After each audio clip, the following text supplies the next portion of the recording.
Alors, sans plus tarder, je vous prie de prendre vos Bibles. Dans Genèse chapitre 9, le verset 24, jusqu'au verset 27.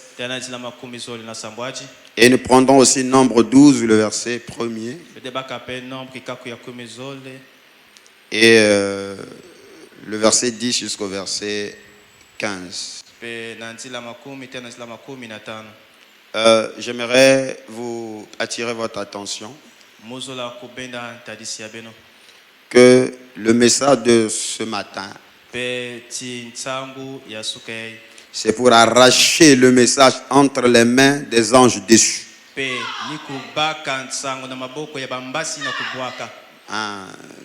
avez trop blagué avec le message. On a trop attendu, on pensait que les gens devaient s'améliorer. Ils ne s'améliorent pas. Alors donnez-nous les brochures. Donnez-nous les bandes nous-mêmes. Et écoutez. Amen. On a l'impression que les gens n'ont pas eu le temps d'écouter. Les gens n'ont pas eu le temps de rester à la chambre haute. On a lu 2-3 brochures. On est parti. Et aujourd'hui, ça rattrape les gens. Parce que les eaux sont en train de monter. Il faut des maîtres nageurs. Amen. Genèse chapitre 9, le verset 24. Lorsque Noé se réveilla de son vin. Et le vin, c'est la stimulation de la révélation. Il a appris ce que lui avait fait son fils cadet. Et il dit: maudit soit Canaan, qu'il soit l'esclave des esclaves de ses frères. Il dit encore: béni soit l'Éternel, Dieu de Sem, et que Canaan soit leur esclave. Que Dieu étende les possessions de Japheth, qu'il habite dans les tentes de Sem, et que Canaan soit leur esclave. Nombre chapitre 12, le verset 1er. Marie et Aaron parlèrent contre Moïse au sujet de la femme éthiopienne qu'il avait prise. Car il avait pris une femme éthiopienne. Au verset 10. Parce que à cause de ces murmures, Dieu s'était fâché contre Aaron et Moïse.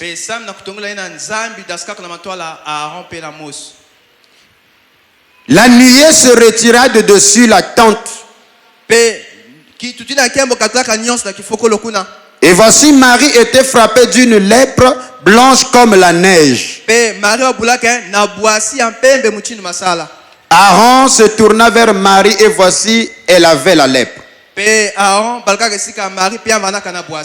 Alors Aaron dit à Marie et à Moïse: de grâce, mon Seigneur, ne nous fais pas porter la peine du péché que nous avons commis en insensé, et dont nous nous sommes rendus coupables. Oh, qu'elle ne soit pas comme l'enfant mort-né, dont la chair est à moitié consumée quand il sort du sein de sa mère. Moïse cria à l'Éternel en disant: oh Dieu, je te prie, guéris-la. Et l'Éternel dit à Moïse: si son père lui avait craché au visage, ne serait-elle pas pendant 7 jours un objet de honte?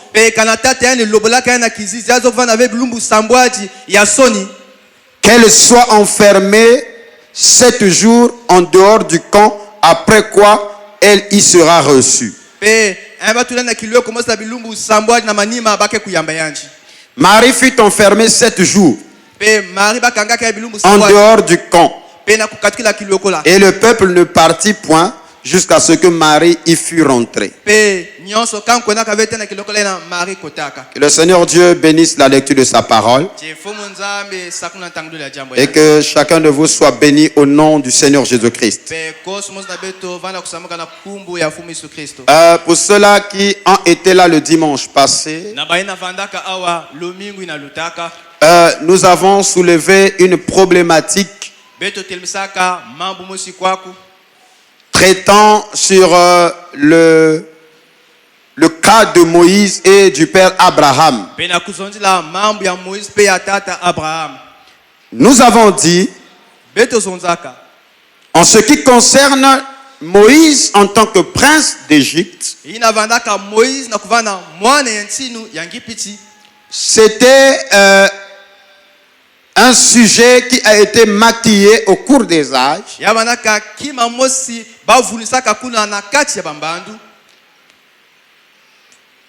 visant de changer l'identité des vrais Hébreux.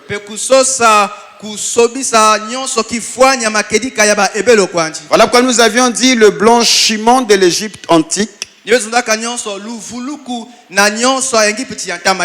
était une ruse pour voiler la véritable identité des vrais Hébreux.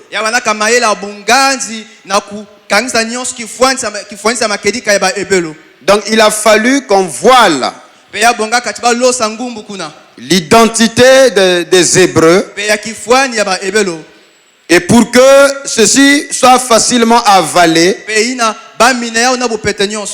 il a fallu traiter le cas de Moïse. Et par là, nous avons compris que c'est une grande machination qui a été ourdie par la mafia juive.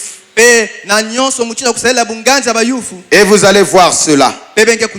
Vous allez bientôt comprendre. Et petit à petit, on est en train de comprendre. Alors, comme les gens se plaignent souvent, non, le pasteur coupe les enseignements. Non, ça c'est jamais des coupures. Et voilà pourquoi il faut me suivre correctement, attentivement, et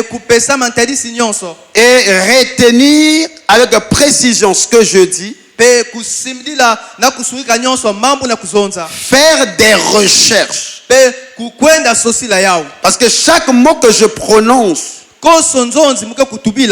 fait l'objet d'une recherche. Aujourd'hui, si un prédicateur ment, vous pouvez savoir. Même en plein salle là, vous pouvez lancer la recherche si ce qu'il dit est vrai ou faux. Parce que nous sommes à l'âge de la toile. Il n'y a plus des histoires. Non, cette information là se trouve dans la bibliothèque qui est à Rome. Non. Wikipédia vous donne toutes les informations possibles. Amen. Et voilà pourquoi vous voyez que tellement le niveau d'information devient tellement élevé qu'aujourd'hui les gens ont des lacunes pour avancer. Alors, je vais avancer avec notre sujet. Après avoir développé sur le blanchiment de l'Égypte antique, ce matin, nous allons parler de la dépigmentation de Marie, sœur de Moïse. Par la lèpre blanche, un type de l'usurpation de l'identité des Hébreux par des Japhétites après la Shoah. Et comme sujet, nous allons traiter sur Japheth, sous les tentes de Sem. Et Canaan leur esclave. Alors qu'est-ce que je veux dire par là?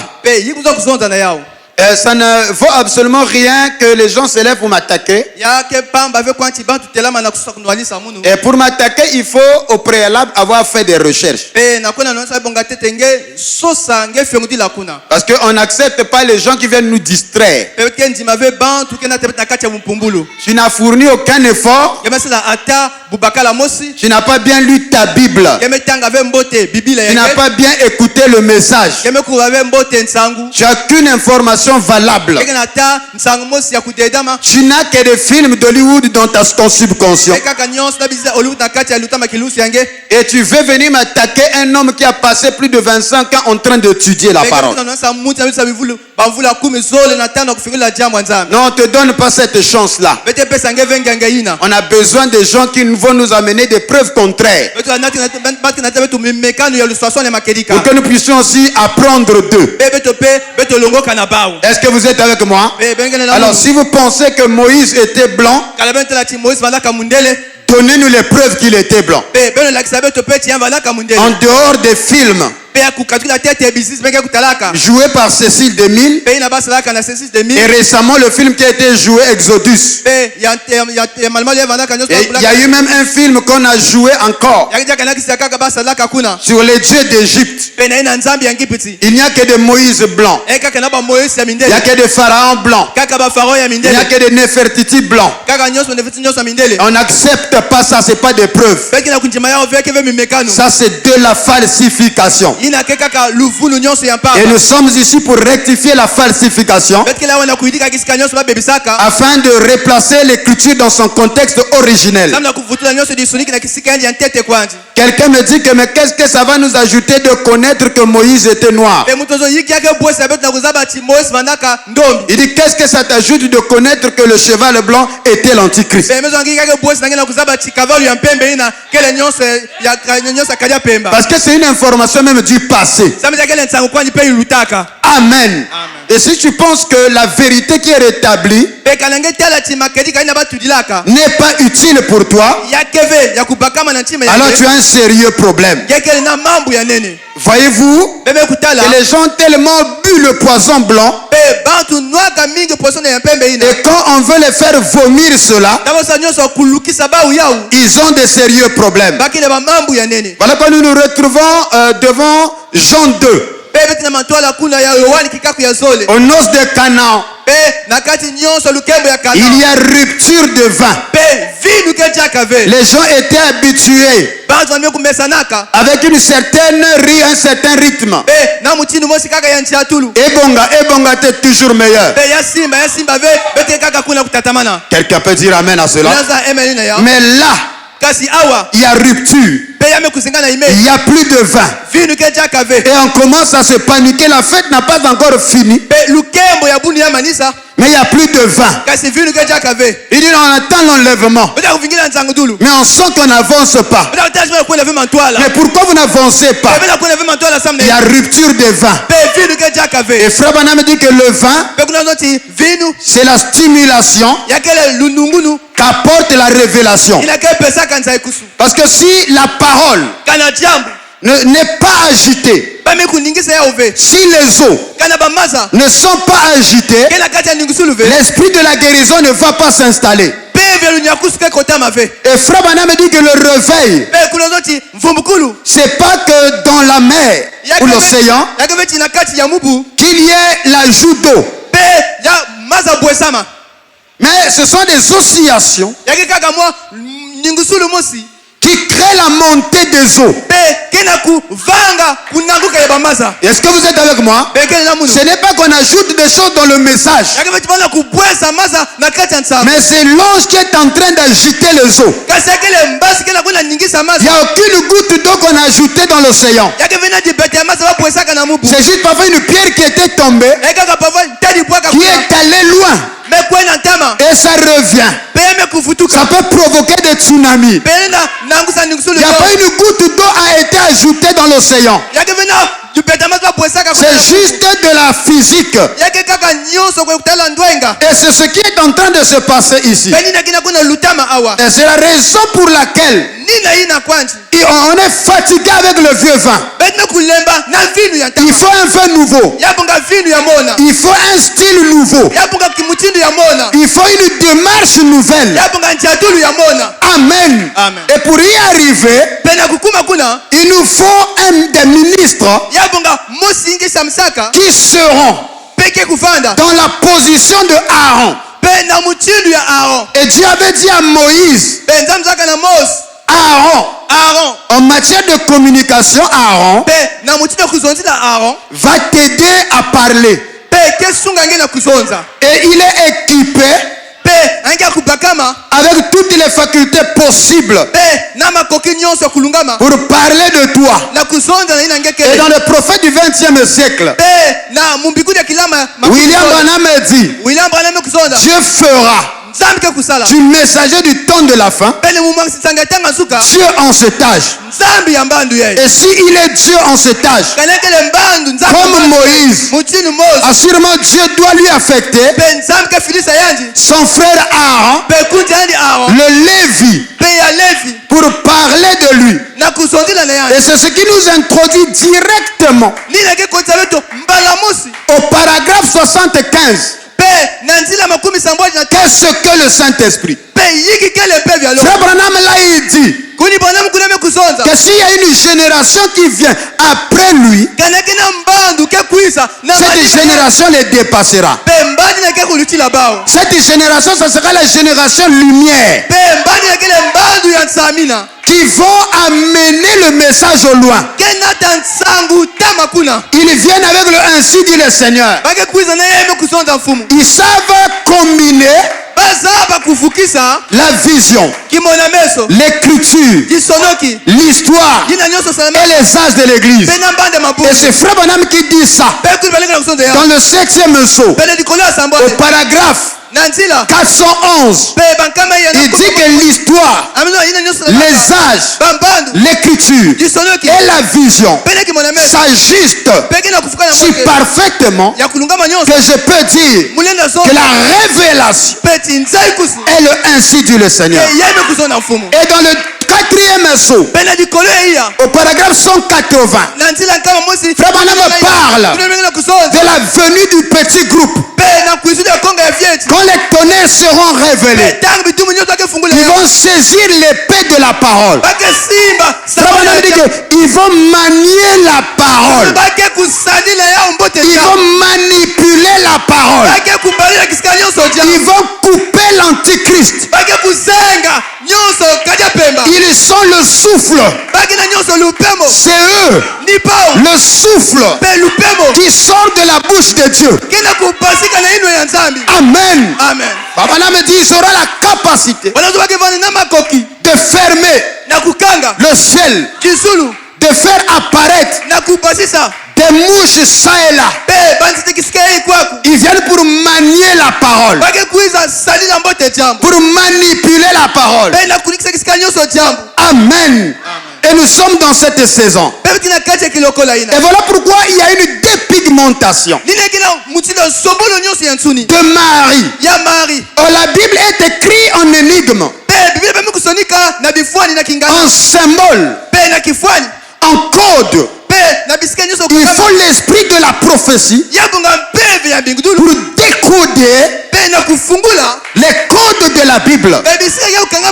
Voilà que quand nous rentrons au midi, vous voyez que c'est comme une trompette qui s'ouvre, que tout commence à s'aligner.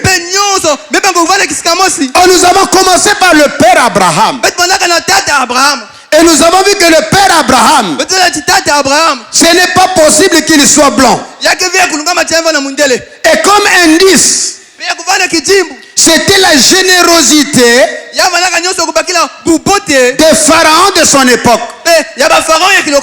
Parce que la manière dont il est accueilli par les pharaons, il ne pouvait pas être blanc. Premièrement, parce que sa femme, qui est sa sœur, donc Abraham était parenté avec sa chère épouse Sarah. C'était sa demi-sœur. Donc ils avaient les mêmes gènes.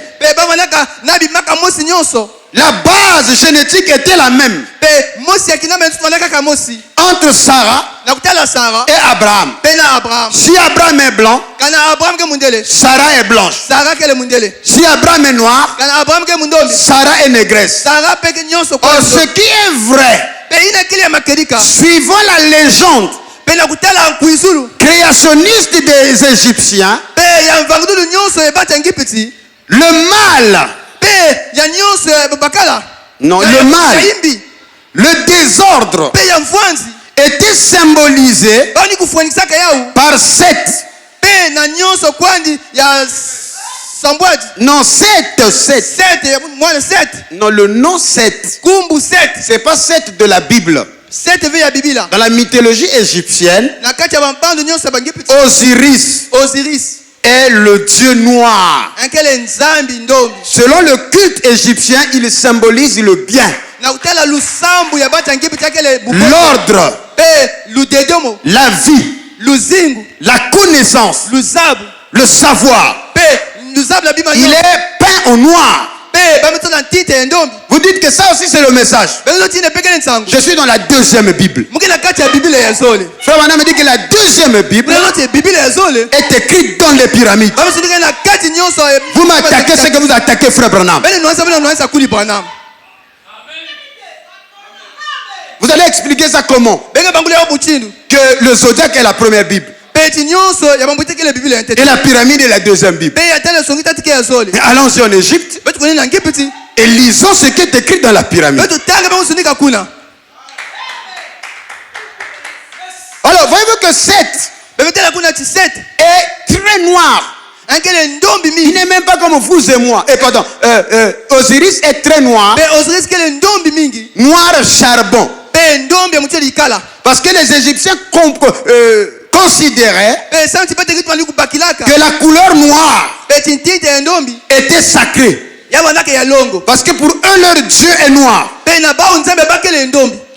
celui qui incarnait le désordre ou le mal, c'est Seth ou Typhon. Et c'était un blanc, très blanc. Voilà quoi, de façon instinctive, quand un Égyptien se tenait devant un blanc, il fallait déjà l'éliminer parce qu'il était la représentation de la malédiction selon eux, l'incarnation même du mal, du désordre, de la guerre. Je pense qu'ils n'avaient pas tort. Et aujourd'hui, on voit que c'est la vérité. Alors, donc, si Sarah est blanche, ce n'était pas possible qu'elle soit placée parmi les concubines de Pharaon. Parce que la blanche incarnait le mal. Il n'y avait que deux possibilités. Soit on fait de toi un esclave, soit tu passais par la mise à mort. Amen. Donc voyez-vous que si la Bible dit que Pharaon avait pris Sarah pour femme, c'était une affaire sérieuse, jusqu'à ce que le Très-Haut vint à intervenir pour interpeller Pharaon et dire à Pharaon que tu as pris la femme d'autrui. Et on dit que Sarah était belle de figure. Or les Égyptiens, la beauté n'était pas blanche. La beauté était noire. Et quand les femmes faisaient l'esthétique, Elle se noircissait de plus belle. Vous irez dans les cultures Peul, vers le Sénégal là-bas, vous verrez qu'elles font des maquillages. Au lieu de mettre des trucs pour blanchir, elles font des tatouages pour noircir. Et les Égyptiens, pour désenvoûter, pour chasser le mauvais esprit, on faisait porter la personne des masques blanches. Et jusqu'à nos jours, vers là on pratique le nzobi. Pour te désenvoûter, on te fait porter de kaolin, l'argile blanc. Donc quelqu'un qui est maquillé en argile blanc, c'est qu'il est habité par de mauvais esprits et il est dans le processus de désenvoûtement. Donc voyez-vous que ce sont des indices montrant qu'ils ne pouvaient pas être des blancs. Deuxièmement, Frère Branham a dit la coloration de la peau dépend de la situation géographique. Or, Jacob est venu avec sa troupe au nombre de 70 hommes seulement. Et la reproduction, la création de la nation hébreu c'est fin au sein d'Israël, au sein de l'Égypte. Ils se sont multipliés là en Égypte. Donc, ils se nourrissaient de la même nourriture que les Égyptiens. Et Frère Branham dit que l'un des facteurs qui détermine aussi la peau, c'est la qualité de la nourriture. Ils se nourrissaient de la même nourriture que les Égyptiens. Et jusqu'à ce que Moïse naquit, au temps où il y avait un décret royal, il a fallu que tout mâle soit mis à mort. Et Moïse naquit. La maman l'a mis dans le Nil. Et il fut recueilli et adopté par le fils de la fille de Pharaon. Or, la fille de Pharaon savait que cet enfant est un enfant hébreu. Elle a recueilli cet enfant. Et elle a même ordonné que l'enfant fût nourri. Et après, l'enfant lui a été rapporté. Or, il est démontré avec des preuves scientifiques aujourd'hui. Nous avons lu Hérodote. Nous avons lu Strasbourg.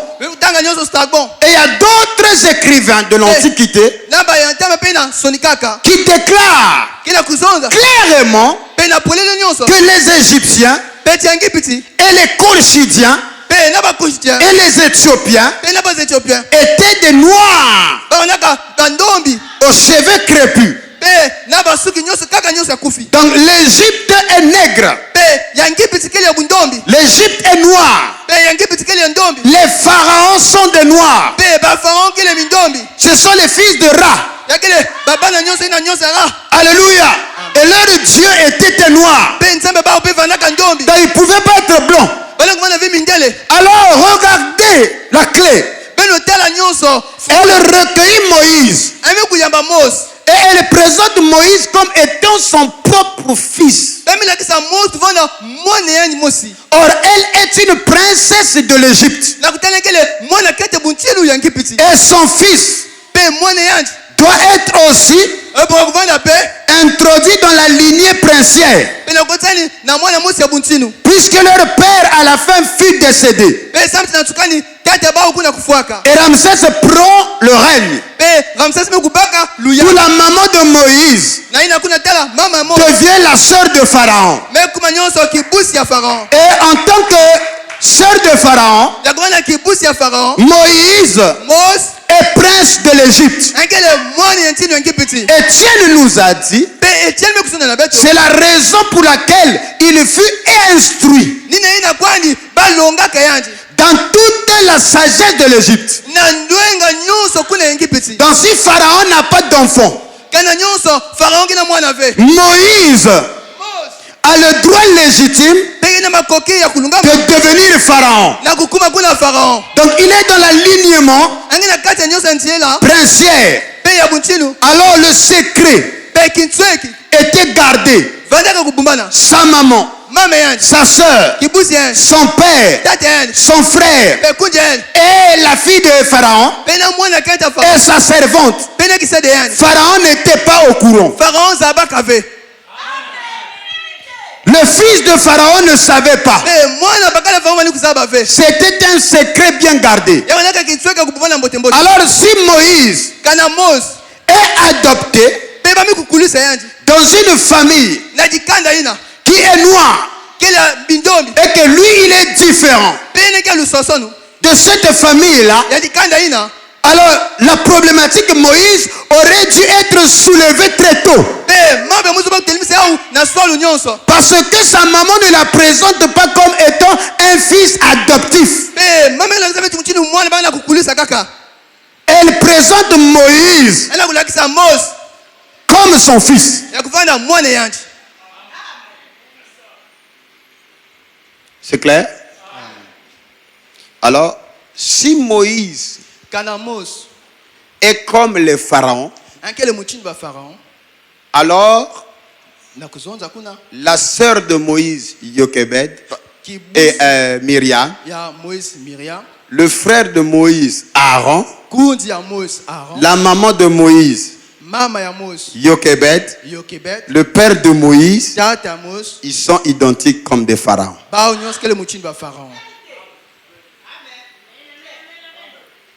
Voilà pourquoi c'était si facile de blanchir l'Égypte,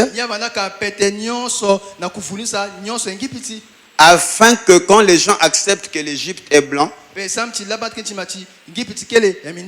et facilement nous acceptons les Hébreux blancs. Parce que si on avait la perception que l'Hébreu est noir,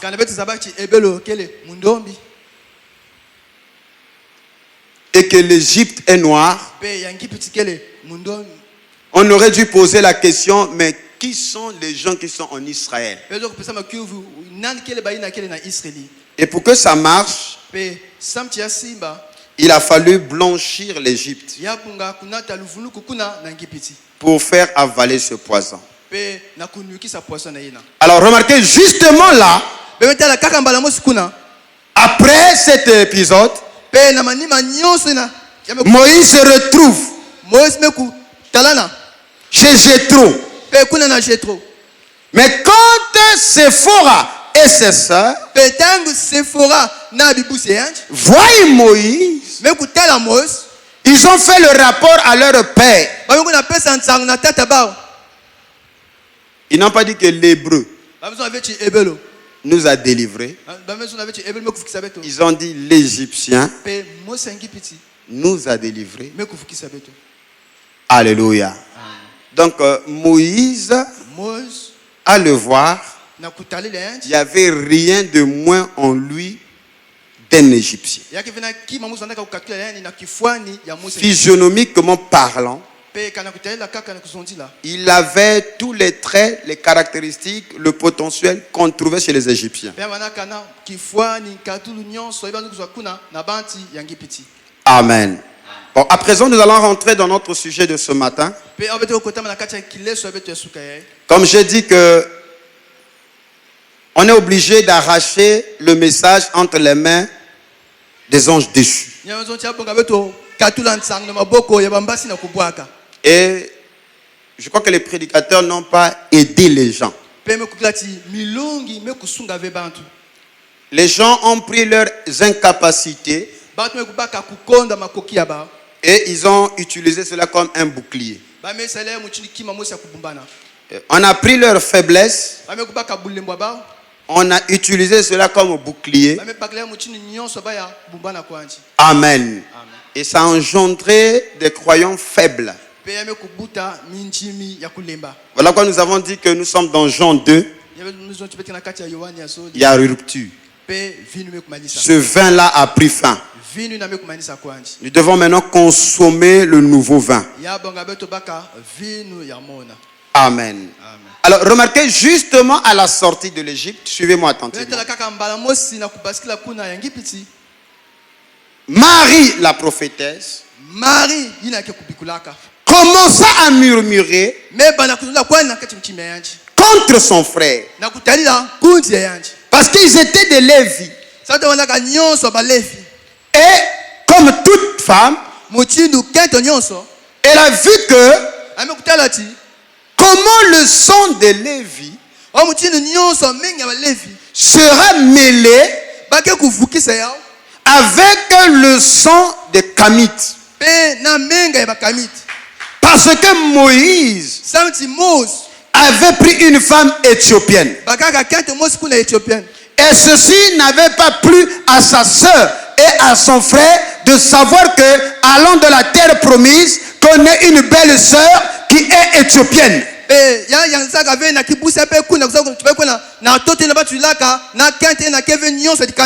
ils avaient la version sur les Kamites. Alors le Très-Haut est descendu pour s'interposer en leur disant: qui êtes-vous pour se comparer à mon serviteur Moïse? Et du coup, la colère de Dieu s'enflamma et frappa Marie. Si Aaron n'avait pas été frappé, c'est parce que il était le chef du sacerdoce. Sinon la lèpre touchait Aaron. Et la Bible dit que Marie fut frappée d'une lèpre blanche comme neige. Et Aaron dit qu'elle était devenue comme un enfant mort-né. Amen. Vous avez l'image? Donc il y a eu, s'il faut dire, une dépigmentation,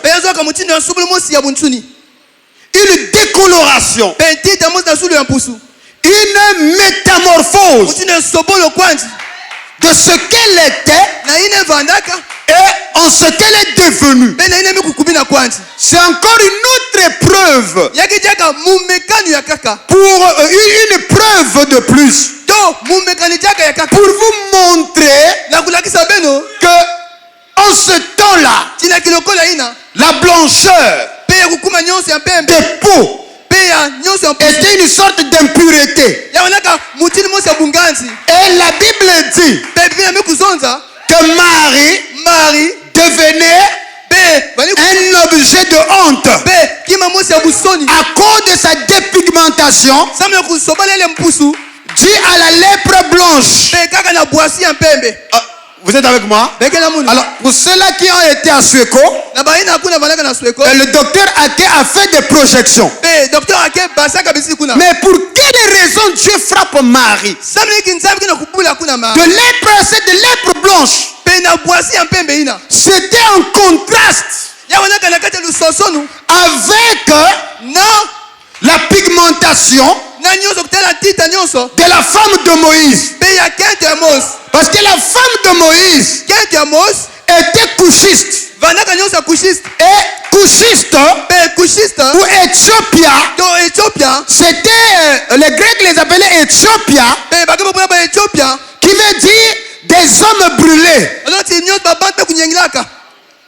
des hommes très sombres. Et ce dénigrement de Marie a mené en elle, sur elle, un fléau qui l'a transformée de négresse qu'elle était en une lèpre blanche comme neige. Donc la lèpre est venue brusquement et a atteint le sommet.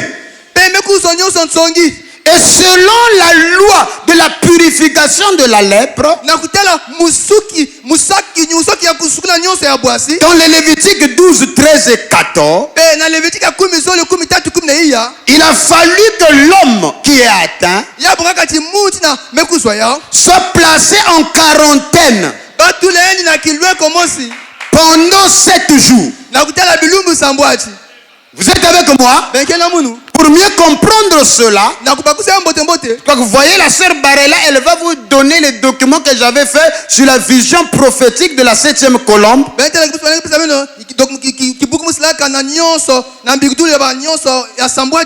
Quand j'ai traité sur la purification de la lèpre. Et donc vous voyez que le lépreux devait être mis en quarantaine pendant 7 jours.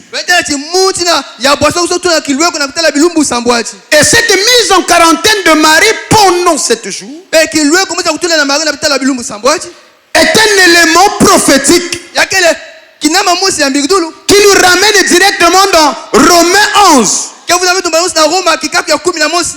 vers le verset 25 où Paul montre le mystère de l'endurcissement d'Israël. Comment Dieu écarte, assujettit, humilie Israël pendant un temps. Amen. Et ce temps correspond effectivement au temps des nations, la plénitude des gentils, qui est une période qui est répartie en 7 époques que nous appelons les 7 âges de l'Église. Donc la prophétesse Marie, qui est frappée de la lèpre, qui devient un objet de honte, est mise en quarantaine, est une image de l'abaissement, du retranchement d'Israël pendant les 7 périodes appelées les âges de l'Église. Et Frère Branham dit que c'est pendant cette période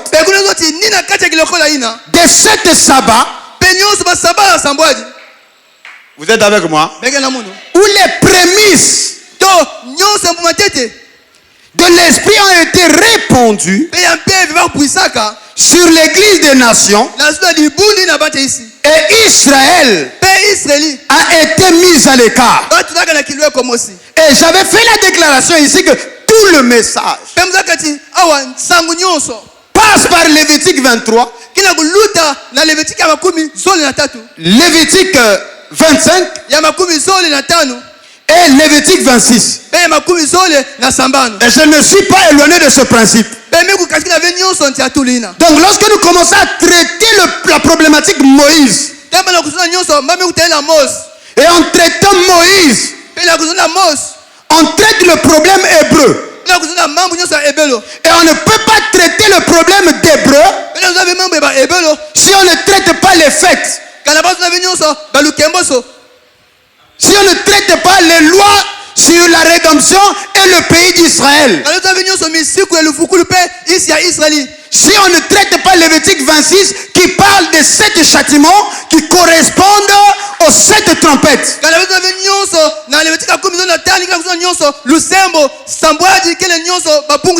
Et je crois que ça commence à devenir clair. Alors on revient dans les sabbats. Et on aligne maintenant les armes.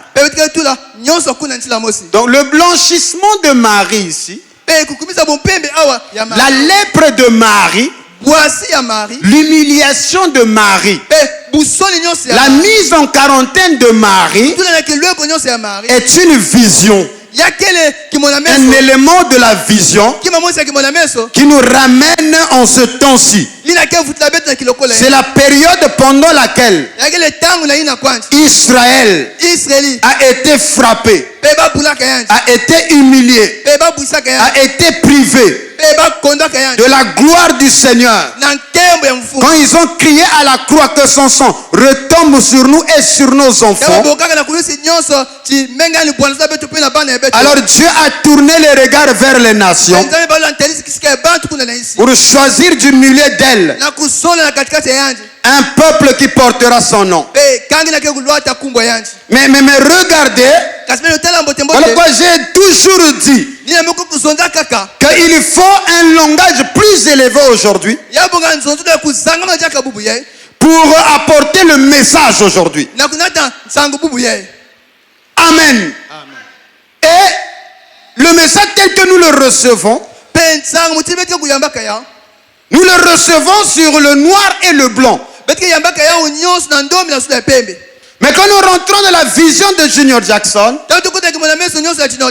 en ce moment-là, il faut lire le blanc dans le blanc. Il faut aller dans la pensée. Et Dieu m'a introduit dans la pensée. Et sinon, s'il faut considérer les éléments comme étant de façon brute, nous aurons la prédication sur les 70 semaines de Daniel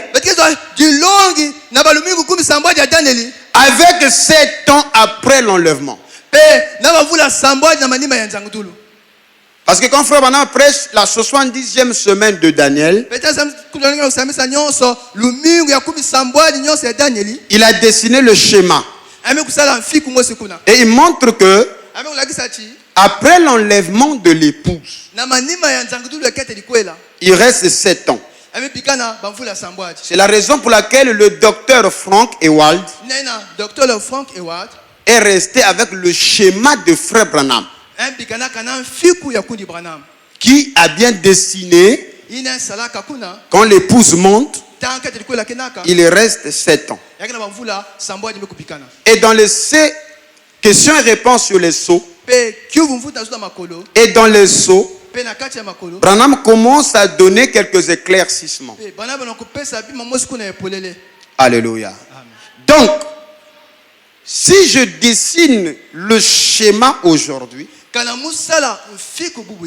ça ne sera pas intégralement le schéma de 70 semaines de Daniel. Vous êtes avec moi? Donc je ne reproduirai pas le schéma intégral que Frère Branham a laissé. Mais ce schéma va subir des ajustements. Et ces ajustements, Frère Branham les a jetés ça et là. Et là, il faut le ministère de Ruth pour glaner. Mais quelqu'un va venir, moi j'ai le schéma de Frère Branham. Il dit, oh, mais ce schéma-là, il faut les mises à jour. Est-ce que vous êtes avec moi? Et s'il y a un enseignement très élevé que Frère Branham a donné et complexe, c'est la fête des trompettes. Et si on écoute la fête des trompettes brute, vous rentrez dans une confusion permanente. Parce que vous aurez la persécution des Juifs sous le 7e sceau. Ça se trouve dans, dans la fête des trompettes. Amen.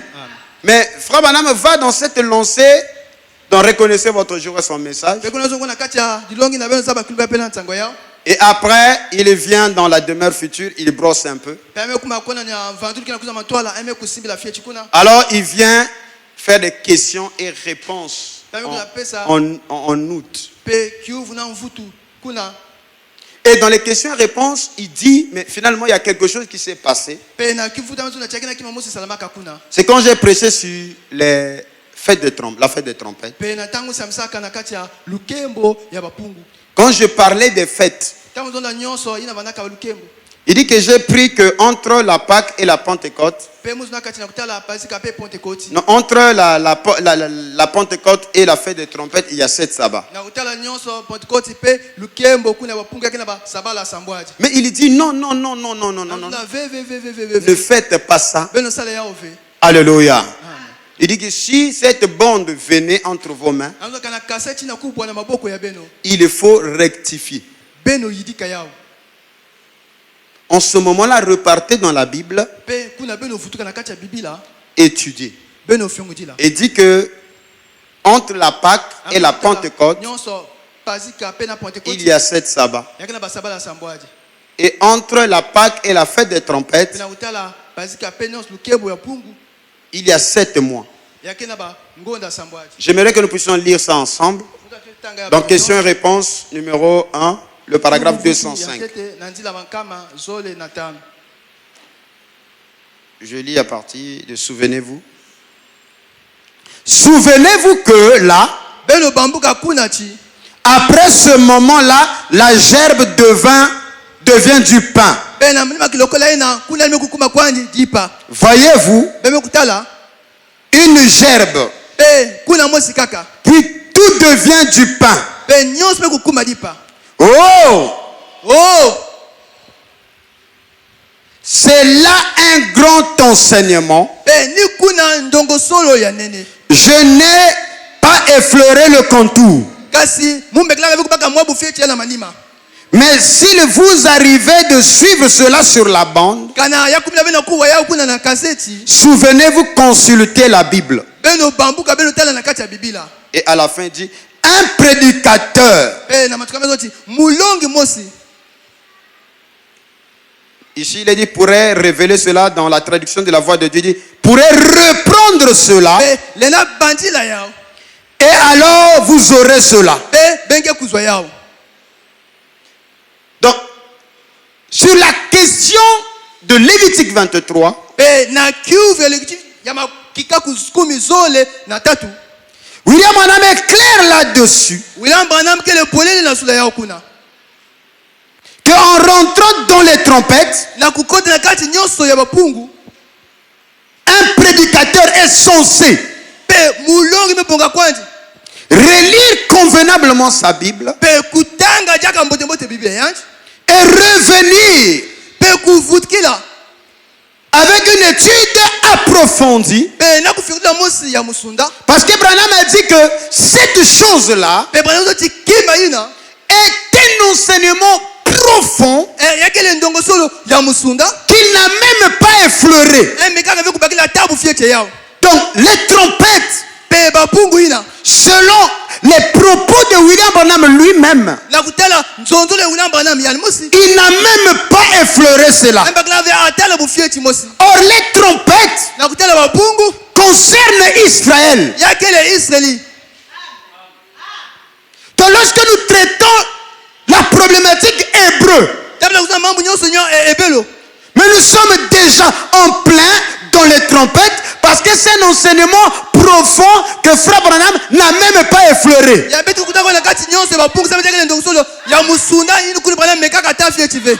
Amen. Et pour cela, Dieu promet dans Amos 4,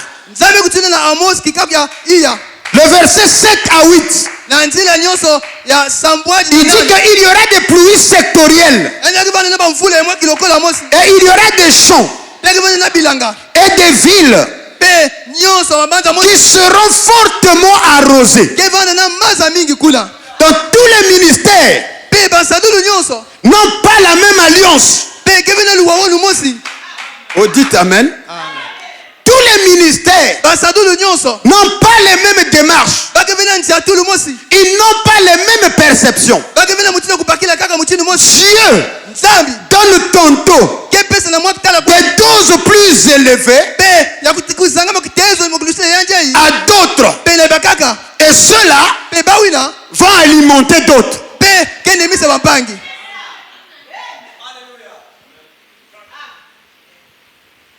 Donc, les trompettes sont un enseignement profond. Et Branham dit, je n'ai même pas effleuré. Alors c'est là où il a introduit le ministère. Voilà pourquoi je crois que quelqu'un qui a un vrai et authentique ministère, c'est un enseignant.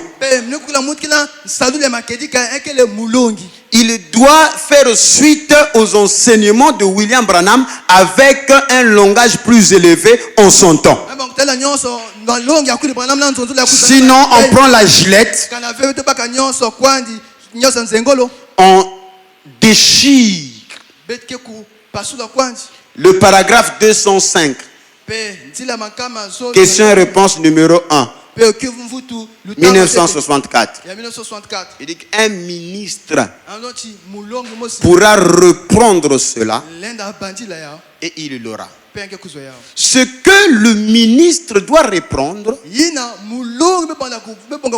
c'est la partie surnaturelle du ministère de Frère Branham. Vous êtes avec moi?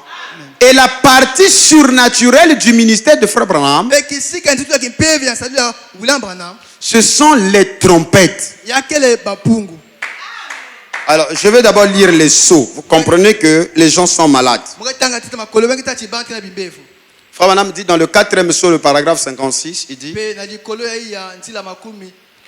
mais si on décidait d'examiner à fond un de ces sceaux, on pourrait prêcher tous les soirs pendant un mois sur ce même sceau. Et on n'en aurait même pas effleuré la surface. Vous voyez, sur un seul d'entre eux. Voilà à quel point c'est vaste. Mais on se limite aux grandes lignes. Et comme ça, vous pouvez vous voir de quoi il s'agit. Vous êtes en train de lire la citation. Mais on se limite aux grandes lignes. Et comme ça, vous pouvez voir de quoi il s'agit. Donc les 10 brochures qu'on a là sur les sceaux, ce sont que des grandes lignes, c'est plus vaste que vous ne le pensez. Et si l'on prenait chaque jour il y a un culte. Donc pendant 30 jours pour un sceau, Frère Branham dit qu'on ne va même pas effleurer. C'est trop vaste.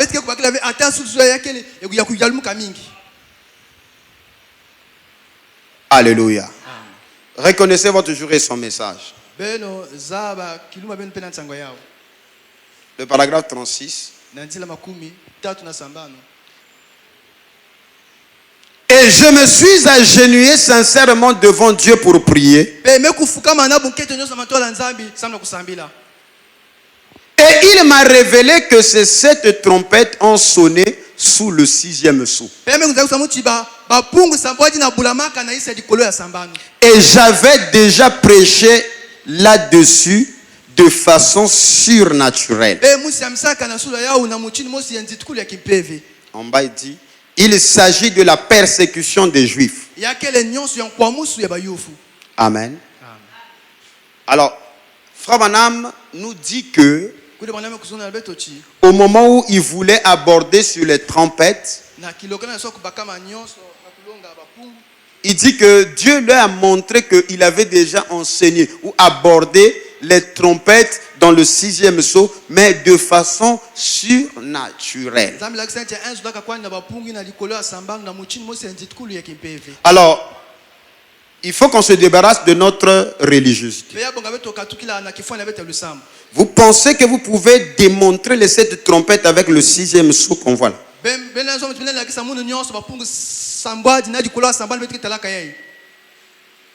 Est-ce que si on n'est pas religieux, c'est-à-dire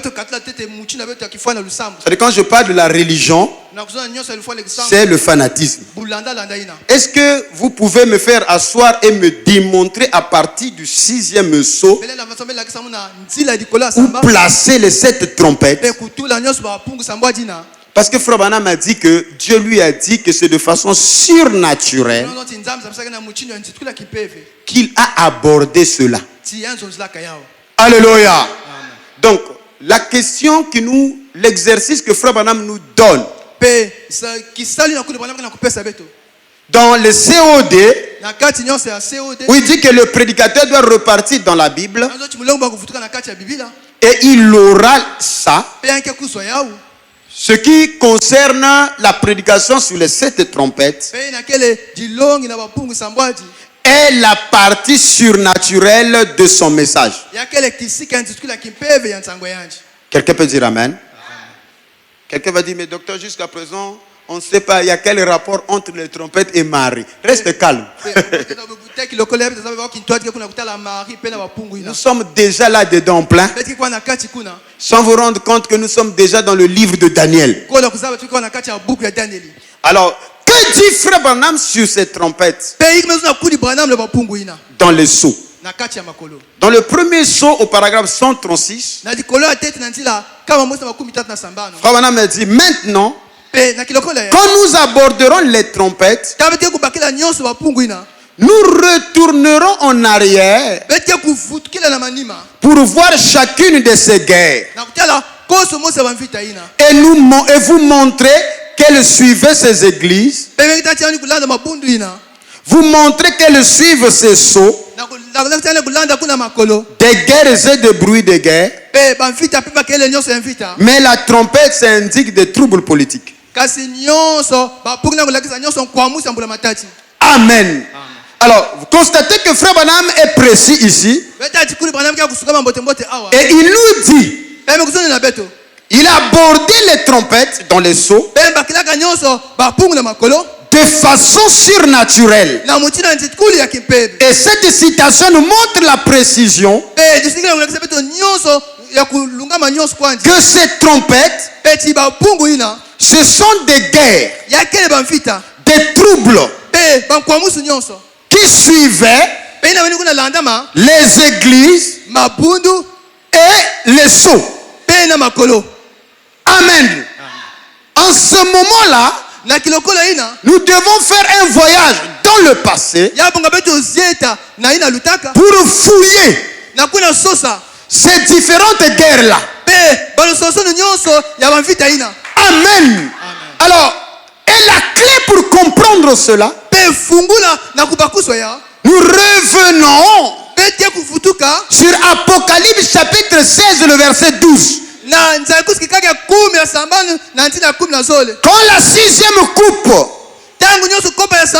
est déversée, les eaux de l'Euphrate tarissent, et je vis, et afin de préparer le chemin pour les rois venant de l'Orient, et je vis sortir de la gueule du dragon, de la bête et la bouche du faux prophète, 3 esprits impurs semblables à des grenouilles. Oh, dans le oint du temps de la fin, Frère Branham me dit que la grenouille est un animal qui regarde toujours vers le passé. Alors quel est ce passé? Que ces grenouilles viendront au temps de la fin pour actualiser. C'est là où la question des faux juifs va rentrer en action. Est-ce que l'église, vous êtes avec moi? J'avais dit que ces grenouilles, ils connaissaient les passés communs des rois de toute la terre. Et ce passé commun réunifie sur la vallée de Megiddo, les trois symboles des religions monothéisme qui a un lien avec Abraham. Et ces trois religions monothéisme, il y a premièrement le judaïsme qui est symbolisé par l'étoile de David.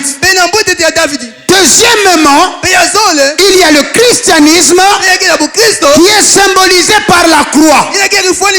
Troisièmement, il y a l'islam qui est symbolisé par l'étoile et la lune à moitié, ou le croissant lunaire.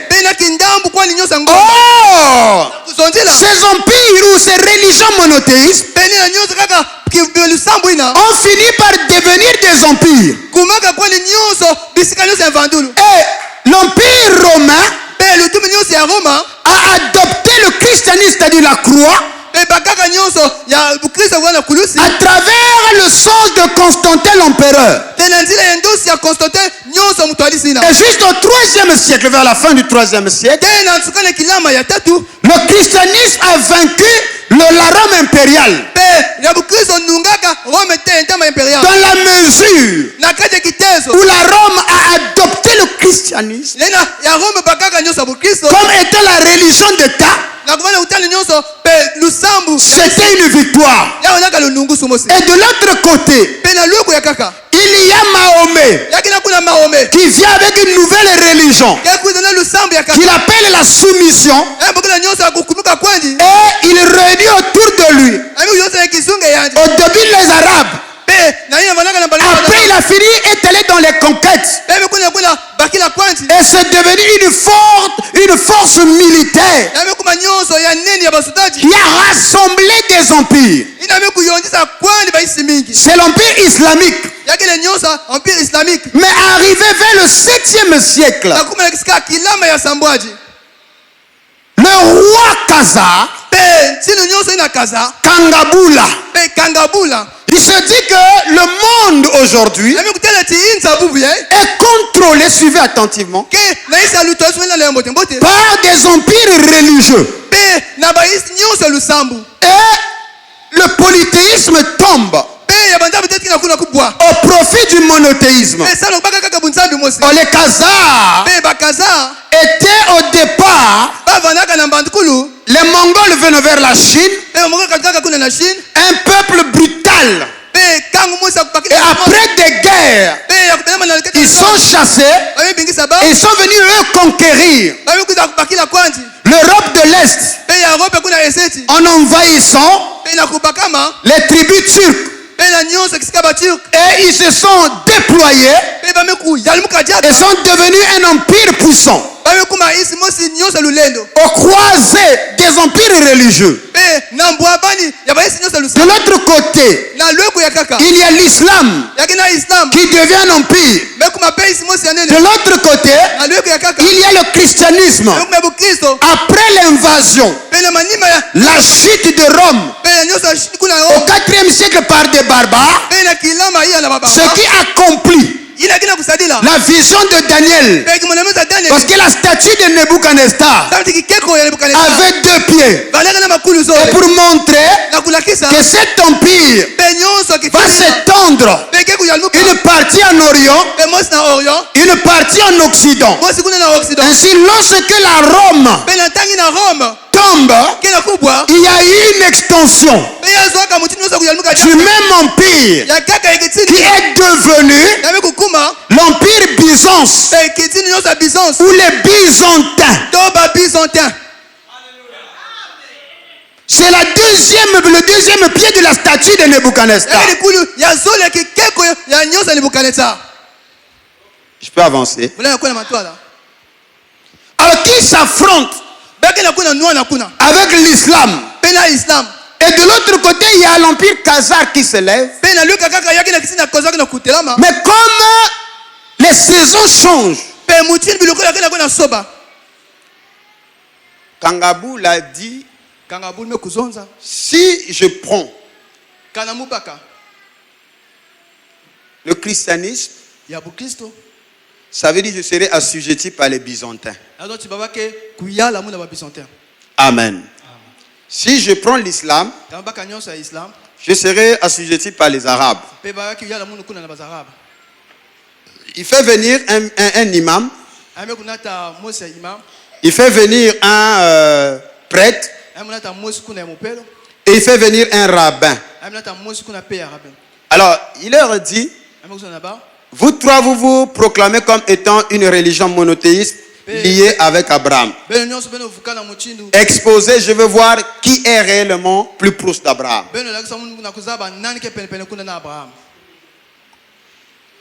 Pour des raisons politiques, il dit que bon, l'islam est déjà un royaume. Le christianisme est déjà un royaume.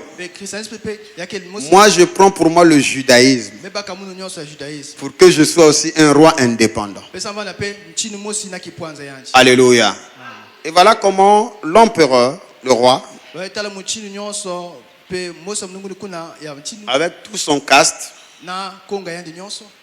se convertit au judaïsme. Et plus tard, avec ses successeurs, le grand empire Khazar est devenu un empire juif. Quelqu'un peut dire amen à cela? Les jours qui viennent, je vais vous montrer dans des détails, avec des données historiques, qui annoncent que les Khazars étaient en deux sectes. Il y a ceux-là qui étaient des blancs et d'autres étaient très noirs, comme les hindous. Dommage, on n'a plus vu les Khazars noirs. Donc, entre la mer Caspienne et la mer Noire, il y avait un grand empire. Pendant la période médiévale, mais qui n'était ni un empire chrétien, ni un empire islamique, mais c'était un empire judaïsé. Vous êtes avec moi? Donc, quand les trois esprits impurs vont vers les rois de la terre, ils viennent rappeler l'ancienne configuration d'autrefois. Raison pour laquelle ceux-là qui contrôlaient la voie ou la route de la soie entre la Chine et l'Europe, c'était les Juifs sous l'empire Khazar. Ça, on n'enseigne pas à l'école. Pour quelle raison? Le blanchiment de l'Égypte antique, une ruse pour voiler la vraie identité des Hébreux. Suivez. Alors, donc cet empire était devenu un empire talmudique. Partout ailleurs, les Juifs étaient persécutés. Et quand Frère Branham parle dans le 5e sceau, que les âmes qui étaient sous l'autel étaient les âmes des Juifs qui ont été persécutés de la période allant depuis Titus jusqu'à la Shoah, c'est-à-dire l'Holocauste. Le 5e sceau, il faut l'étudier dans des profondeurs. Voilà pourquoi Frère Branham nous a dit, même si on prenait un jour pendant 30 jours, on ne va pas finir un sceau parce que c'est très vaste. Et lorsqu'on rentre dans les trompettes, ça devient plus complexe. Alléluia. Et quelqu'un dit, est-ce que ce que tu enseignes dans le message, c'est le message? Tu penses que parce que ton pasteur ne t'a pas dit ça, c'est pas le message? Alors, suivez attentivement. Parce que nous traitons ici sur la lèpre de Marie. Donc, cet empire se judaïse. Non, juif. Parce que, écoutez, je vais lire une citation ici. Dans Apocalypse chapitre 2, le verset 9, la Bible dit: je connais ta tribulation et ta pauvreté, et les calomnies de la part de ceux qui se disent juifs et ne le sont pas, mais qui sont une synagogue de Satan. Donc il y a des gens qui prennent le titre qu'on est juif, mais ils ne sont pas juifs. C'est pour vous intimider.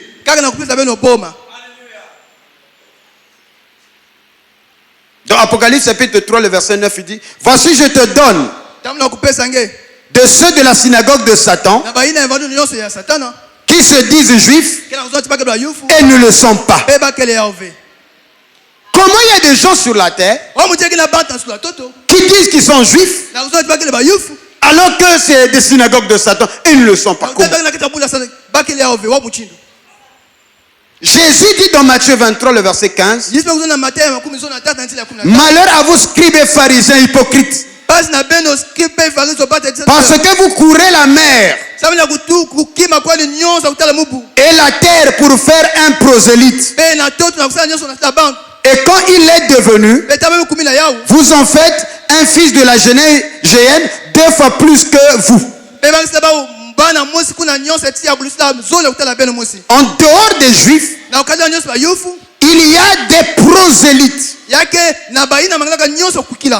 Les prosélytes, selon la Bible, ils ne sont pas des juifs de naissance, mais ils sont des convertis à la religion juive. Et le langage biblique dans Acte 2, le verset 10 est précis ici. Le jour de la Pentecôte, il y avait les gens de la Phrygie, la Pamphylie, l'Égypte, le territoire de la Libye voisine de la Cyrène, et ceux qui sont venus de Rome, juifs et prosélytes.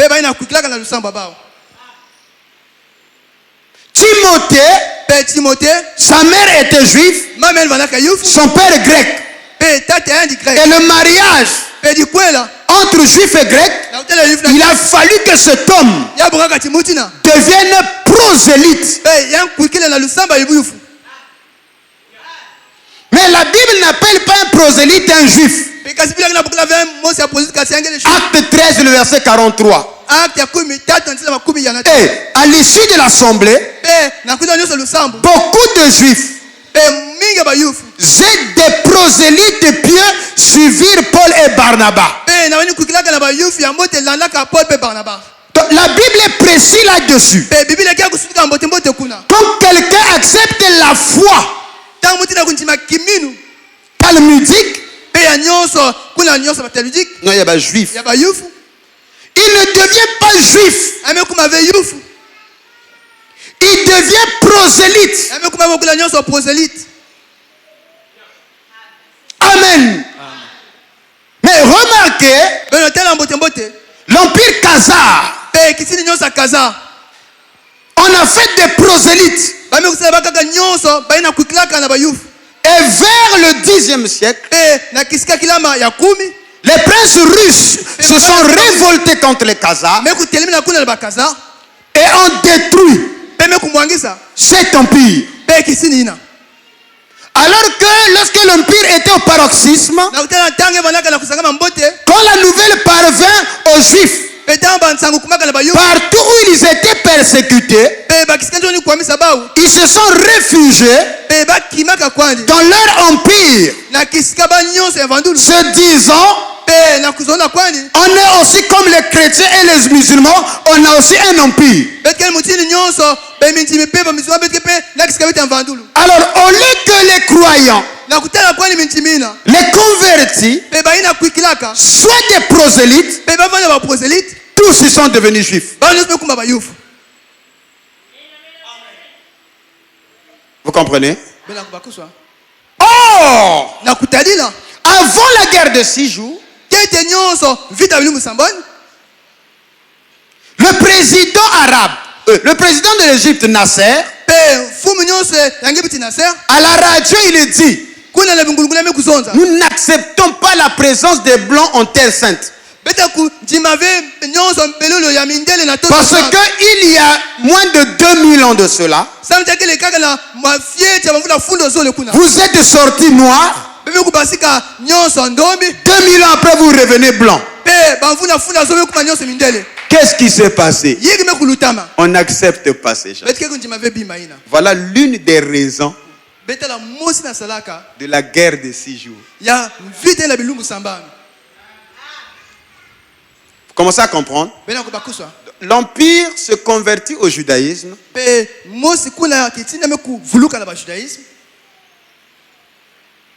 C'est comme Mahomet est arabe. Et que l'islam a commencé chez les Arabes. Ce n'est pas que le Soudan est arabe et est islamique qui deviennent arabes, non? Vous comprenez? Non, tu deviens mahométan ou tu deviens musulman. Mais tu gardes ton identité nationale. Mais la ruse avec l'Empire Khazar, c'est que le judaïsme a donné la judaïté par conversion. Amen. Et quand tu crois au Talmud, tu es enseigné, tu deviens juif. Alléluia. Alors la question de tribal devient un sérieux problème. Et c'est là où nous allons démontrer dans le futur pourquoi Frère Branham n'a pas voulu s'aventurer pour aller prêcher en Israël par l'invitation des hommes d'affaires du plein évangile. Et quand il arrive en Égypte, alors qu'il tenait l'éléphant, il tenait les cornes de l'éléphant, et Dieu l'arrête là. Alléluia. Parce que selon Apocalypse chapitre 7, les 144 000 qui sont scellés, ils ne sont pas scellés parce qu'ils sont des prosélytes. Ils ne sont pas scellés parce qu'ils sont judaïsés. Mais Dieu est précis et Frère Branham est précis là-dessus. Ils sont scellés suivant l'appartenance à leur tribu. Est-ce que vous êtes avec moi? Donc, monsieur le prédicateur ou pasteur, ne viens pas me combattre si tu n'as pas des éléments précis. Il faut même réviser votre direction sur les 144 000.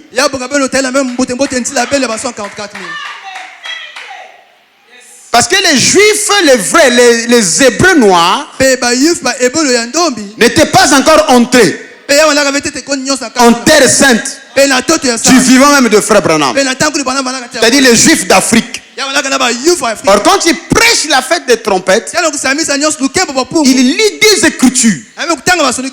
Ésaïe 18 et Ésaïe 27 qui sont en rapport avec l'Afrique.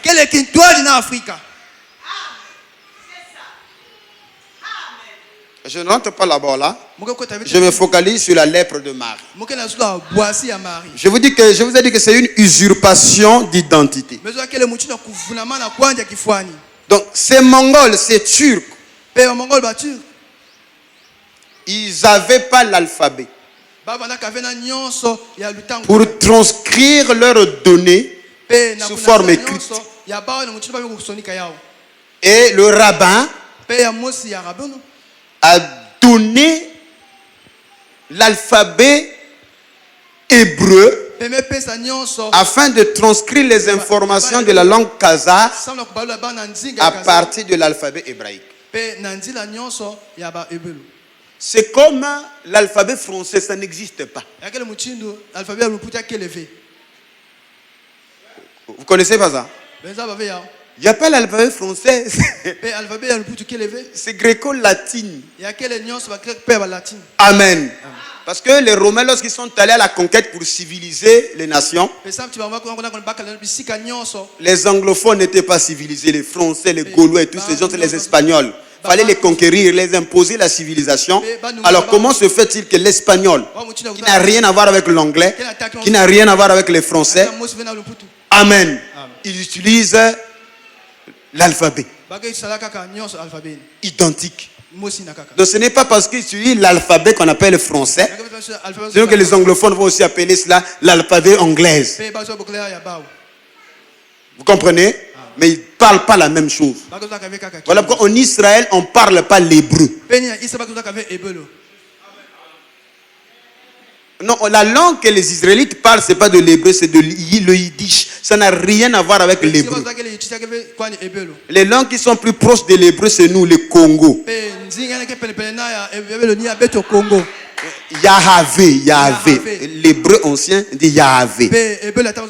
Yohana, Yohan, Yaakov, Matai, Pétolo. C'est nous. Jérusalem, Salem. Voilà pourquoi les explorateurs, quand ils sont revenus au royaume Congo, ils ont dit, mais comment ces gens-là parlent l'hébreu pur mélangé avec le grec? La langue que les Israélites parlent, c'est une langue, mélange la langue slave, la langue allemande et la langue turque. Ça n'a rien à voir avec l'hébreu. Mais les sémantiques, c'est-à-dire la racine de l'hébreu, c'est vous et moi. Je suis dans les trompettes. Parce que Frère Branham, c'est lui qui a lu Ésaïe 18. Terre où retentit les cliquetis des armes. Au-delà des fleuves de l'Éthiopie, ce pays coupé par des fleuves et tout ça. Et Frère Branham dit que la bannière s'élève là-bas. Il ne faut pas venir me combattre si tu n'as pas des armes. Assieds-toi, écoute-moi Seigneur. Alléluia. Alors vous voyez, il ne faut pas toucher à la femme de Moïse. Et vous êtes la femme de Moïse. Voilà pourquoi vous étiez dans le cœur de William Branham. Dans le 3e exode. Frère Branham m'a dit, j'ai beaucoup des invitations partout dans le monde entier. Mais mon cœur soupire pour aller en Afrique. William Branham m'a dit, moi, dans ce 3e exode, quel est le secret qui t'amène vers l'Afrique? Il dit que mon message aura de l'impact en Afrique.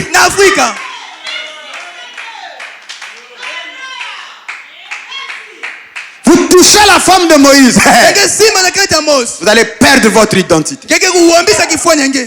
Vous touchez l'Afrique, votre nom sera même enlevé du livre de vie. Tu me touches sur ce que je dis là, ton nom risque d'être effacé dans le livre de vie de l'agneau ou dans le livre de vie, parce que j'obéis à la recommandation de Frère Branham en rapport avec Lévitique 23, qu'un prédicateur pourra repartir dans la Bible et reprendre cela et il l'aura. Donc Frère Branham là, il est en train de chercher un prédicateur après lui pour replacer les fêtes. Or il insiste sur les trompettes. Il dit que les trompettes concernent Israël.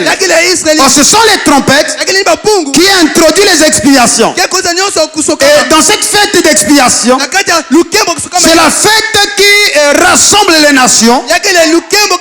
Parce que selon la loi et les recommandations, on immolait 70 sacrifices lors de la fête des expiations. Et ces 70 sacrifices représentaient les 70 nations de Genèse 9 et Genèse 10 qui sont, alléluia, les semences de Noé qui se sont répandues sur la terre à travers Sem, Cam et Japheth. L'église du Dieu vivant, vous êtes avec moi? C'est la raison pour laquelle, après l'effondrement de l'empire Khazar, où sont allés tous ces Khazars? Ils se sont infiltrés dans toutes les nations pour développer, parce qu'on les appelait des juifs. Un frère m'a dit, mais les juifs du Balkan, parce que les séfarades, c'est comme la droite et la gauche française. Ce n'est que la France. Les démocrates ou les républicains, ce n'est que l'Amérique. Séfarades, Ashkenaz, ce n'est que les Khazars. Donc après l'effondrement suivi, commence le développement de la patrie avec la création du mouvement sioniste. Il faut une patrie pour les juifs. Est-ce que vous êtes avec moi? Et voilà comment ces gens-là se sont répandus dans le monde entier. Les Rothschild, les Rockefeller ont créé le lobby, les empires financiers, parce qu'ils sont très intelligents, ces Khazars. Amen. Échafauder des guerres, vendre les armes, financer des guerres. Ils vous donnent de l'argent. Ils vous donnent aussi de l'argent. Vous vous battez entre vous. C'est lui qui t'a donné les armes. C'est eux aussi qui ont donné les armes là.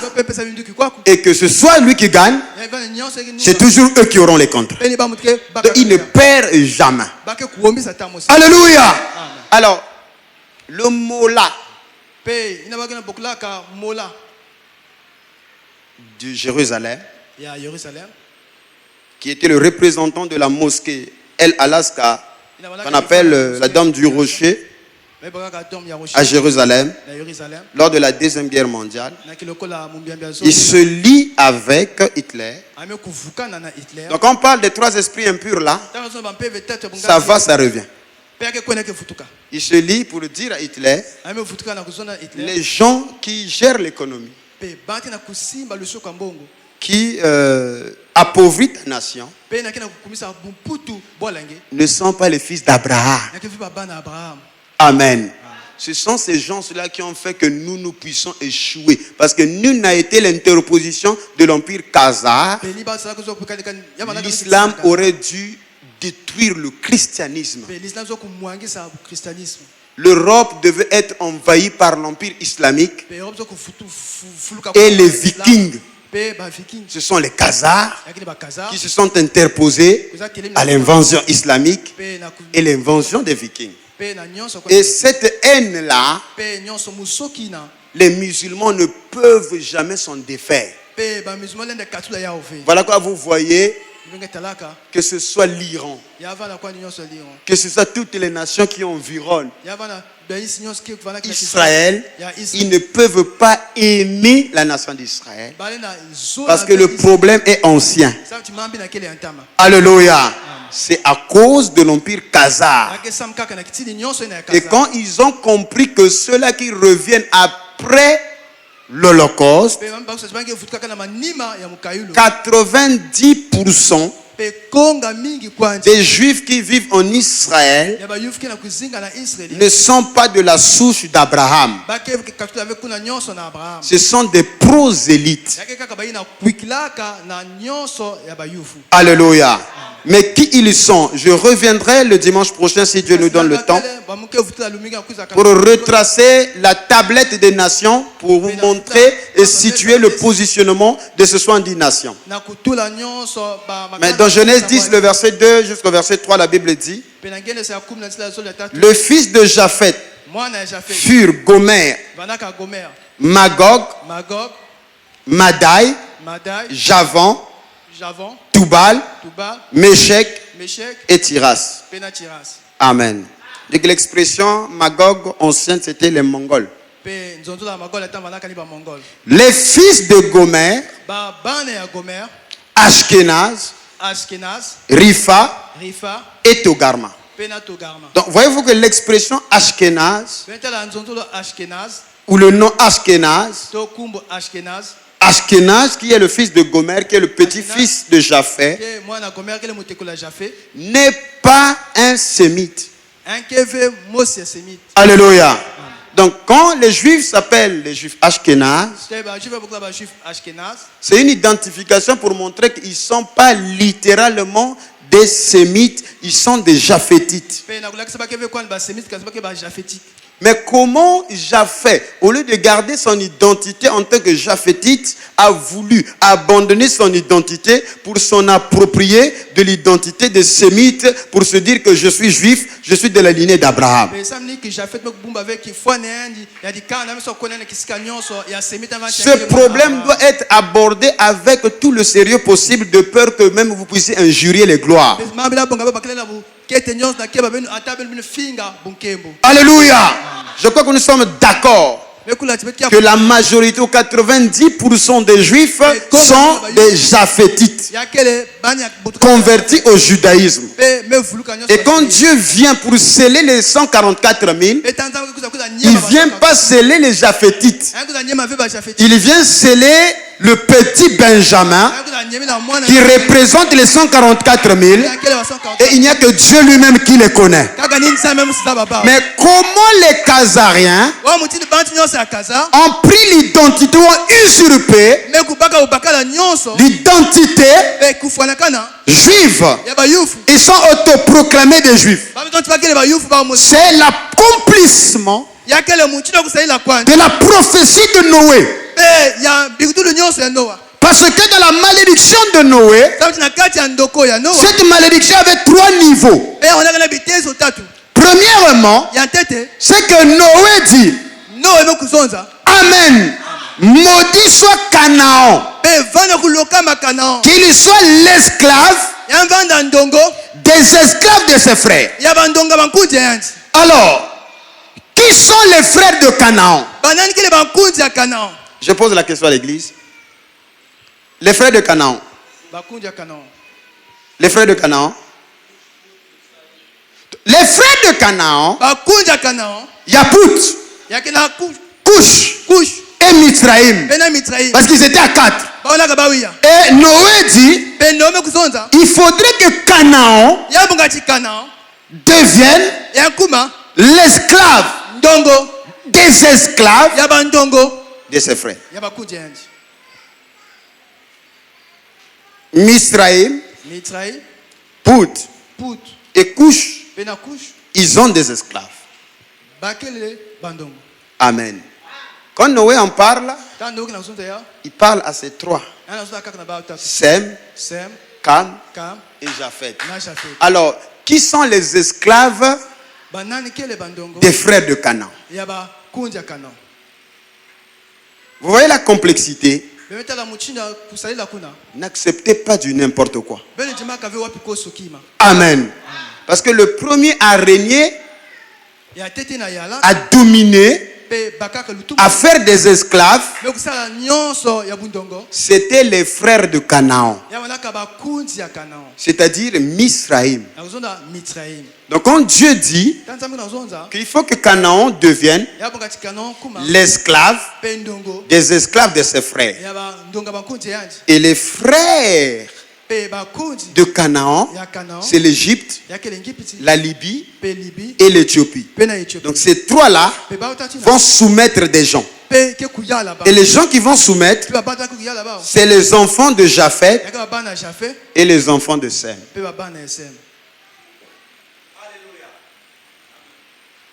ne sais pas si vous êtes entendu comme moi. Ça, c'est le premier niveau de la malédiction.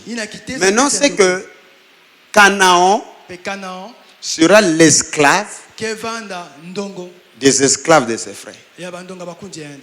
Deuxièmement, il dit: béni soit l'Éternel, le Dieu de Sem, et que Canaan soit son esclave. Donc Abraham qui reçoit l'ordre de venir dans le pays de Canaan, et après Dieu scelle une alliance avec lui et il lui donne les limites. Il dit que ton pays, ton peuple ira en déportation, et là ils seront asservis pendant 4 siècles. À la 4e génération, ils reviendront. dans ce pays. Donc les espions qui reviennent, qui ont dit que nous sommes devant eux comme des sauterelles, ils avaient raison. Alléluia. Mais Josué et Caleb sont tenus sur la parole de promesse qui disait: vous allez conquérir ce pays, parce qu'il y a la malédiction que Noé avait proclamée, et Abraham, qui est le sémite, qui est l'hébreu, a l'onction pour conquérir le pays. Vous commencez à comprendre? Donc le deuxième niveau, c'est que Sem va posséder le pays de Canaan. Et c'est passé par Abraham. Amen. Jusqu'à la venue du Seigneur. Le troisième niveau de cette malédiction, alors Japhet va faire les extensions. Et Japhet va habiter dans des tentes de Sem. Et Canaan sera leur esclave. Et la seule manière pour que cette écriture, cette prophétie se réalise, alléluia, pour que Japhet entre dans les tentes de Sem, il faut qu'il se fusionne avec Sem, et le seul moyen de fusionner, c'est par le prosélytisme à travers la religion. C'est la raison pour laquelle, je ne sais pas comment ça s'est passé, je crois que c'est Dieu, qu'au lieu qu'on les appelle des prosélytes, ils sont devenus des juifs. Parce que la nature hébraïque, avec l'humiliation qu'ils avaient reçue, ce n'était plus possible qu'ils se lèvent pour reconquérir le pays. Parce que Dieu les avait humiliés. Amen. Alors, pour revenir dans le pays, afin que les prophéties mentionnées dans l'Ancien Testament puissent avoir lieu, il a fallu un retour vers Genèse 9. Et c'est Japhet qui accomplit cela sous les tentes de Sem. Et il vient prendre possession de la terre qui était à Canaan. Et quand Dieu vient pour juger les hommes dans la vallée de Josaphat, ceux-là qu'il scelle, ce ne sont pas ces Japhétites-là. Il y a un reste fidèle. Frère Branham dit que sur des milliers de personnes, il n'y a que 144 000 que Dieu a réservé dans son économie, comme il avait fait au temps de Élie.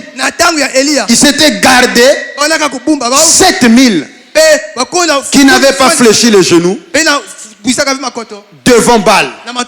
Alors, mon frère, la situation est très complexe. Est-ce que vous commencez à comprendre? Est-ce que vous commencez à comprendre?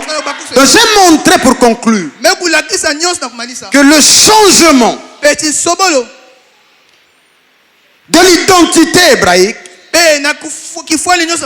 alors que bibliquement, ils n'étaient pas des blancs. Mais 2000 ans après, ils sont des blancs. Et Frère Branham ici, il est précis. Il dit, bon, si vous pensiez que le fait d'être devenu noir, c'était cela la malédiction, eh bien, de toute façon, le juif est aussi noir.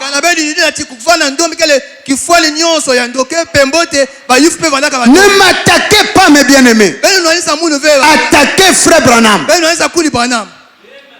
À moins que vous ne croyez pas en Frère Branham. Question et réponse du 3 janvier 1954, le soir. Le paragraphe 159. Selon Frère Branham, le juif est aussi noir.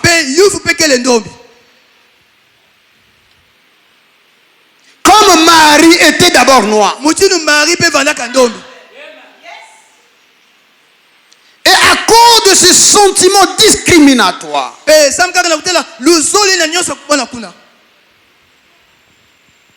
Dieu l'a frappé. Et parce que ceux-là qui n'aiment pas ce conflit est inséparable. Alléluia.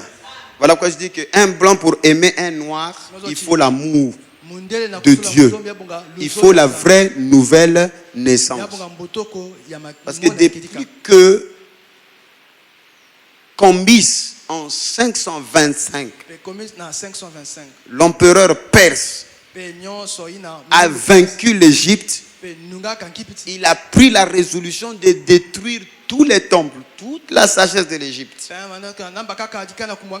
Parce que les Égyptiens avaient laissé dans les pyramides des écrits montrant que l'esclave en Égypte, c'est le blanc. Donc cette animosité, voilà pourquoi ce n'est pas possible, c'est difficile qu'un blanc puisse aimer un noir. Il faut qu'il naisse de nouveau pour considérer le noir comme étant son frère. Amen. Ça a été transmis des années après des années. Amen. C'est la raison pour laquelle, au fur et à mesure que la tendance a été changée, et vous voyez, c'est l'Éthiopien qui devient esclave. Mais auparavant, ce n'était pas comme ça.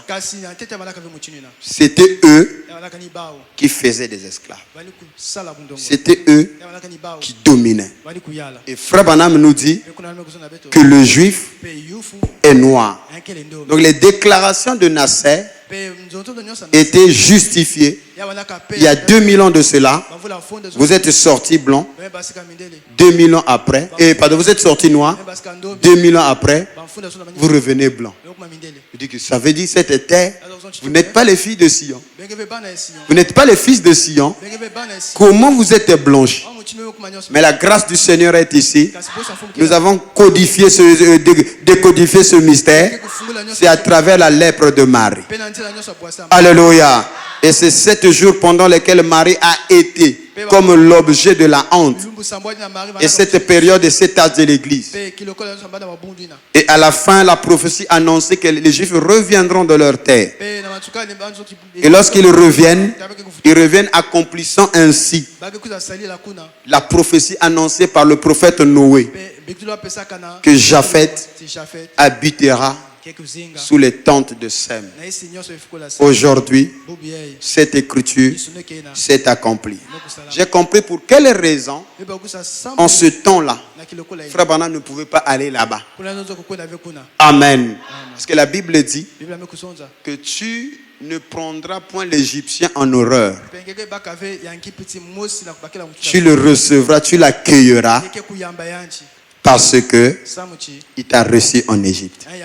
Et Dieu n'a jamais interdit le mariage entre Israël et l'Égypte, entre Israël et l'Éthiopie. Mais il y a des interdictions de la loi que les Cananéens, alléluia, les Phérésiens, les Étiens, ceux-là, il y a une interdiction parce que Dieu n'a jamais appelé l'Égypte comme étant des incirconcis. Il dit que le problème Égypte, sa chute, c'est le prophète Jérémie. Le fait que Israël s'est confié en Égypte comme étant un roseau qui était fragile pour se liguer contre l'Éternel. Et Dieu a prophétisé sur l'Égypte que l'Égypte tombera. Voilà le déclic de l'Égypte. N'allez pas chercher la malédiction ailleurs. Alléluia. Dans ce que l'on vit ici, ce n'est pas l'objet d'une malédiction. C'est un fait qui est mentionné dans les Saintes Écritures. Voilà pourquoi il nous faut l'esprit de la prophétie pour pénétrer profondément dans le message prophétique. Et je crois que l'heure est arrivée. Voilà pourquoi le degré de l'enseignement est en train de monter. Et ce n'est plus possible qu'on nous manipule. Nous n'acceptons plus rien de simple. On a besoin maintenant de la précision. On a besoin maintenant, alléluia, de la profondeur. On a besoin d'un enseignement qui va remuer nos cœurs, un enseignement qui va nous élever, un enseignement qui va nous fortifier. Que le Seigneur Jésus-Christ vous bénisse richement.